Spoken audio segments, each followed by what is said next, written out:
देखो भैया, एक हम भजन गाने जा रहे हैं अपने जिला से। हम लोग गोरखपुर वाले, गोरखपुर देवरिया के हैं। छोटा हंसी मजाकी वाला गाना है, जो अच्छा लगेगा तो जरूर आशीर्वाद प्यार बढ़ा के देना रहना। जय से साड़ा किया पर गरदा उड़े रे नाना दिया रे गरदा उड़े रे नाना दी। अरे वही से उयारा उड़ेला हमार छोटी रे नाना दी।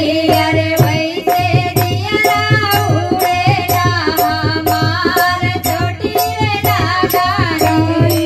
से साड़ा किया पर गरदा उड़े रे नाना दी। अरे गरदा उड़े रे नाना दी। अरे वही से दियारा उड़ेला हमार छोटी रे नाना दी।